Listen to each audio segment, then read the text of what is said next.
Don't leave the TV on. Turn off the lights in either the living room or your room. Got it, got it. I'll save energy properly. I left the house to go shopping far away.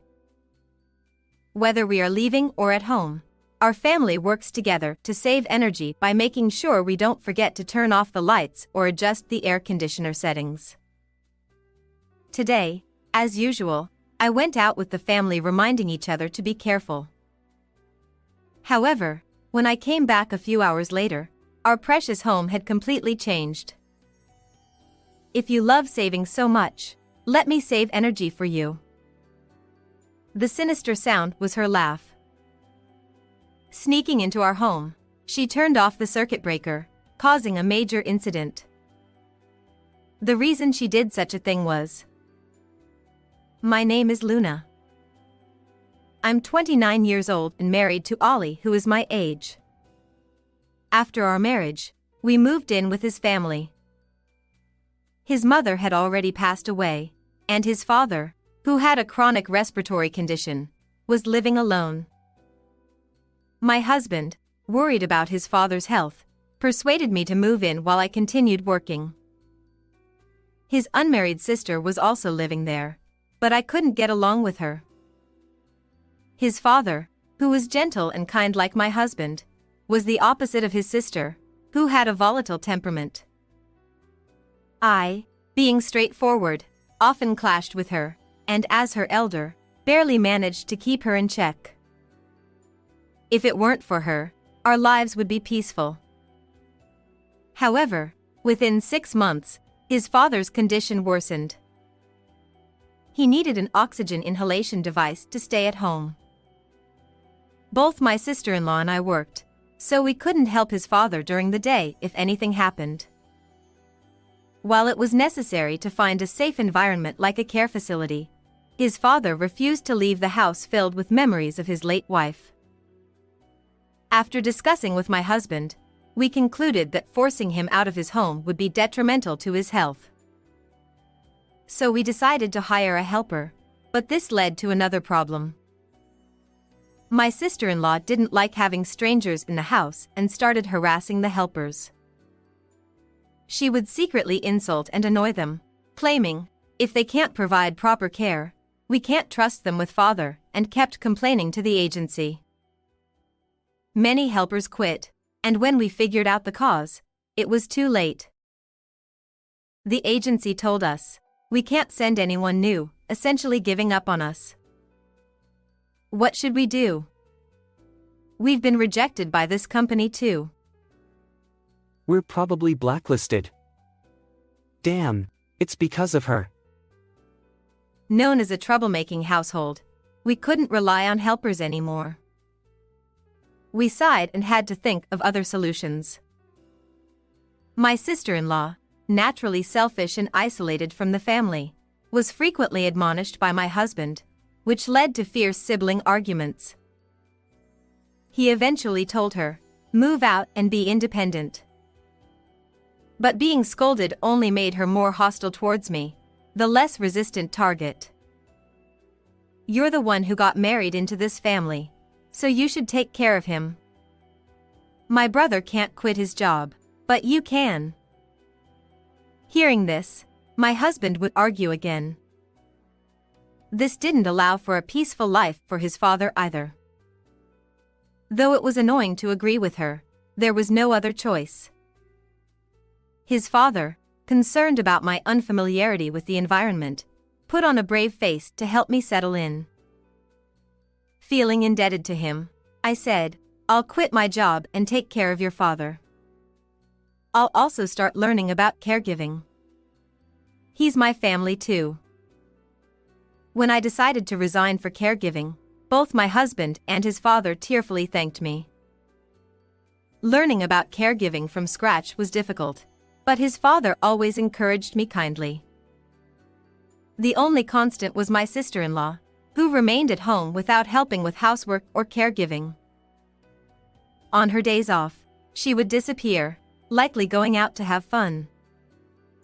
Though I spent more time at home, with caregiving and studying, it was hard to keep up with everything. Despite dividing chores with my husband, there were gaps, and she would quickly criticize. You decided to do both caregiving and housework, right? You like doing everything yourself, don't you? Whenever I retorted, she would respond with sarcastic remarks. She continued to harass me but would get caught and scolded by my husband. Every time, she would say, "Father is too kind to say anything. I'm saying it on his behalf." Naturally, there was no improvement, and dealing with her constant interruptions was increasingly stressful. I felt immense respect for the helpers who managed to care for his father while enduring her behavior. Both his father and my husband were fed up with her persistent attitude. One day, while secretly discussing with my husband how to encourage her independence, she announced, "I've got a fiancé, so I'm moving out. Bye, Father. I'll visit sometimes." She left suddenly, and while we were taken aback, the house became much more peaceful without her chaotic presence. Though there were discussions about moving his father to a care facility due to his age and condition, I had become more adept at caregiving, so we decided to continue home care. Though she lived with her fiancé, she frequently returned home. "What's for dinner? It'll just go to waste, so pack it for me. I'll take it home." It seemed she was relying on leftovers to avoid cooking for her fiancé. Her selfishness remained, treating me like a housekeeper. Don't order Luna around without helping, Anna. Yes. Sorry, Luna. Satisfied? Now hurry and make dinner. She ignored his mild reprimand, brushing it off. Honestly, cooking the same amount as before wasn't the problem. The real issue was the expenses. Despite moving out, she contributed nothing financially while taking advantage of everything, straining our budget. Moreover, she had no sense of saving energy or money. "Anna, please turn off the lights in unused rooms. Are you going to the bath or not?" She lay on the sofa, playing games on her phone, with the TV on and all the lights in the bathroom and changing area turned on but with no intention of moving. Trying to get her to choose between the game and the bath, she glared at me. "Fine. I was just about to go, so don't interrupt me." Always nagging about saving energy like an idiot. It's not even significant savings. You're so stingy, old lady. Anna. How dare you speak like that? I meant big sister. Don't get mad over a small word. Her retort followed his scolding as she finally turned off the TV and went to the changing area. Though she argued, she listened to our requests. Despite years of work and having a fiancé, her maturity remained that of a rebellious teenager. I no longer expected her to act her age. Our relationship hadn't improved even after she moved out, maintaining tension. I thought energy saving could connect our family, but that too seemed challenging. One day, I was driving to a large shopping mall in the suburbs, quite far from home. I had gone out shopping at my father-in-law's request. It's not that he can't go out himself, but he needs to carry a portable oxygen tank whenever he does. Though the tank has a trolley, it's still heavy and cumbersome for my elderly father-in-law. Moreover, the nasal cannula makes it evident that he needs oxygen therapy, prompting sympathetic remarks from acquaintances he meets. Tired of being pitted, my father-in-law seldom goes out and often stays at home. Although he had made such requests many times before, my husband usually handled them when he was home. I was careful not to leave my father-in-law alone, but this time, I had no choice but to go out. Though I was worried, I knew he wasn't helpless. He only needed the oxygen tank for breathing, but he was still capable of doing many things on his own. I urged him to use the air conditioning adequately despite our efforts to save electricity, and then I set off for the shopping trip. After completing my shopping without any issues, I returned to our parking lot a few hours later, carrying the purchased items. Although I had left before noon, it was already late afternoon by the time I got back. Before entering the house, I picked up my phone, thinking my husband might have sent a message about dinner. But as soon as I saw the screen, I was shocked. What? There were countless missed calls. The calls were from my husband, my father-in-law, and the general hospital my father-in-law frequented. Cold sweat broke out on my back. I had switched my phone to silent mode while driving, a habit I had followed today as well. I hadn't realized the calls had come in. Anxiety welled up inside me. I first tried calling my husband back, but despite the repeated ringing, he didn't answer. Growing increasingly anxious, I next called my father-in-law's number, but he also didn't pick up. Desperate, I finally called the hospital's number.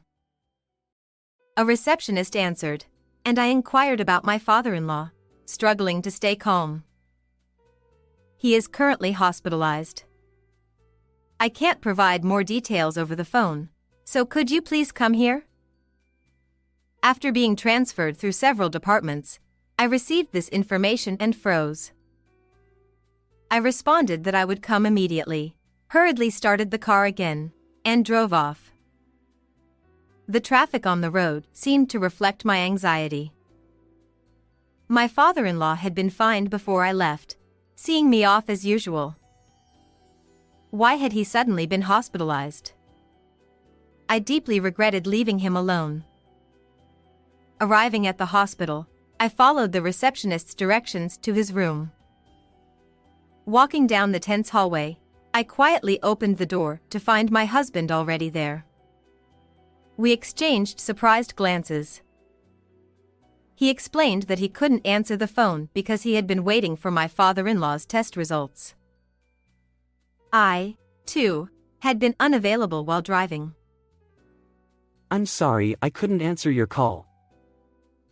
It's fine. How is your father? Prompted by him, I looked at my father-in-law lying in bed. Though he looked slightly pale, his breathing seemed steady. He's okay. There's no serious issue. He's just here for some tests. Actually, hearing from my husband that my father-in-law wasn't in danger finally allowed me to breathe a sigh of relief. But why had he been hospitalized? Just as I was about to learn the reason from my husband, the door to the hospital room burst open with a bang. My sister-in-law rushed in, her eyes filled with fear. Ignoring us, she ran straight to my father-in-law's bed and screamed upon seeing him. "Ah! What happened to Dad?" Her loud scream made my husband hastily try to calm her down. But her panicked voice echoed through the room. Please, calm down. He tried to pull her away from the bed. Though her voice eventually softened, she suddenly glared at me and started yelling. "You were with him. What happened?" Her angry words hit me, and I was left speechless. My husband tried to intervene and calm her, but her anger was still directed at me. Amidst the confusion, I felt a strange sense of unease. While my father-in-law needed oxygen therapy, such a sudden hospitalization seemed unlikely. Please, let's calmly discuss this. My husband turned to us, speaking quietly as he explained what he knew. It seemed my father-in-law's oxygen device had lost power. After I left, he had been resting in his room when the device powered off. He woke up struggling to breathe, tried to turn the device back on, but it wouldn't work, and couldn't reach either my husband or me. He managed to connect his portable tank and catch his breath, but grew anxious about our return. Feeling a headache coming on, he decided to go to the hospital but had no means of transportation. He tried calling a taxi but found his hands shaking too much to dial. So he went to the neighbor's house for help. The neighbor, seeing him, screamed and took him inside, laid him on their living room couch, cooled him with ice packs, and called an ambulance. Only then did my father-in-law realize he was suffering from heat stroke. Thanks to the timely treatment at the hospital, he was now stable. According to the doctor, my father-in-law's age made him less sensitive to heat, and he mistook his symptoms for aging issues. With convulsions setting in, immediate treatment and a few days of observation were deemed necessary. After hearing this, I asked my husband a pressing question. The device losing power. It couldn't have been the plug. We installed it so it couldn't be easily unplugged, right? My husband frowned, looking thoughtful. My sister-in-law remained silent, but her face was visibly pale. You're right. It shouldn't have unplugged on its own. I checked when I went home to pack for the hospital. The plug was still in. What? Then why? His words only deepened my confusion. He had gone home to prepare the hospital bag and checked the device, finding the power off but the plug still in. He now looked at my sister-in-law with a stern expression. Her face, as pale as a ghost, suggested she was hiding something. Before I could comprehend why my husband seemed so angry, he raised his voice at her. You turned off the breaker, didn't you? Say something. His voice echoed through the room, making her jump and start trembling. She opened her mouth to speak but seemed unable to form words. Then my husband pulled something from his pocket. The hospital had called us multiple times, but my husband had been the first to answer. When he went home to pack, he immediately noticed something wrong. The house was unusually hot, and none of the electrical appliances were working. Checking the breaker, he found it switched off. Puzzled, he recalled our home security cameras. We had installed several cameras years ago after a break-in, and they had remained for our safety. Despite our efforts to save electricity, these were deemed necessary. I found this on the cameras. I transferred it to my phone to show you both. My husband showed us the footage on his smartphone. First, what appeared was the familiar entrance to our home. A few minutes after I had left, my sister-in-law showed up. I was surprised to see that she had come to our house, and I couldn't help but glance at her sitting next to me. She used her own key to unlock the door and went inside. Unlike her usual loud self, she was moving around cautiously, almost as if she was checking to make sure no one was around. It looked like she was confirming my absence. My husband operated the smartphone, switching to the camera inside the entrance.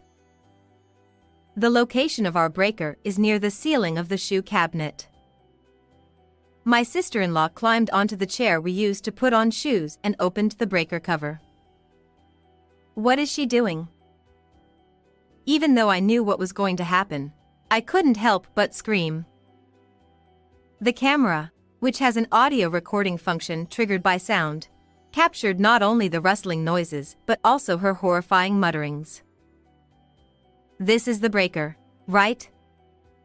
If the fridge stops, that savings freak will calm down a bit, right? Her malicious laughter echoed in the silent hospital room. Here you go, enjoy your favorite energy saving.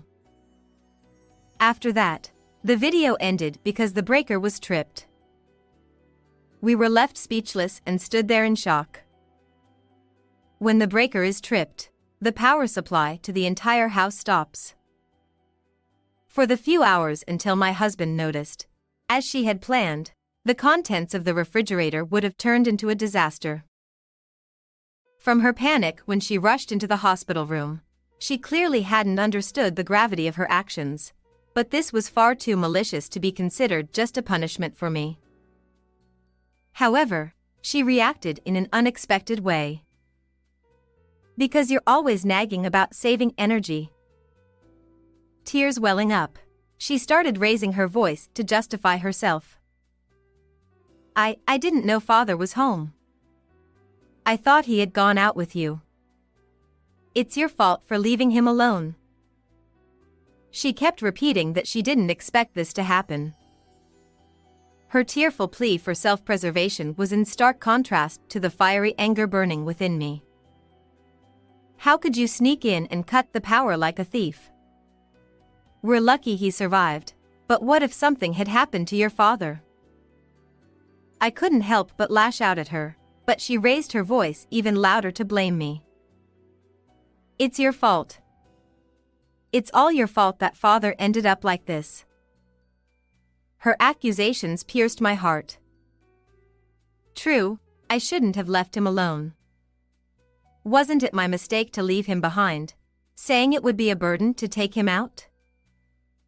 In the tense hospital room, suddenly, the atmosphere was shattered. Be quiet. The father-in-law, who should have been asleep, shouted at her. He couldn't speak very loudly due to his illness. Given his usually calm demeanor, we were all taken aback. Our gazes all turned to my sister-in-law. Do you understand what you've done?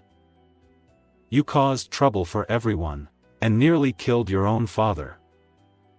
Luna is not to blame. His eyes were filled with anger and disappointment. His voice was much harsher than his usual gentle tone. The commotion caused by my sister-in-law's screaming had fully awakened him, and he had heard the entire conversation, including the surveillance camera incident. If you keep this up, get out. And don't ever come back.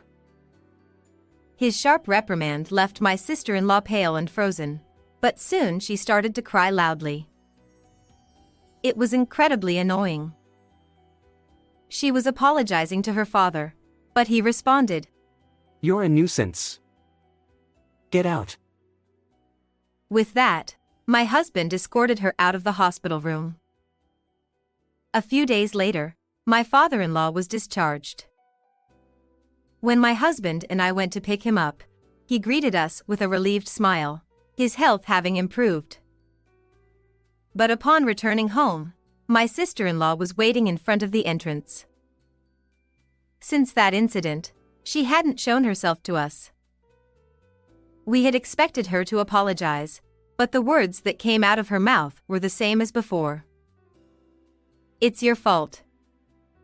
Everything that happened to my father is because of you.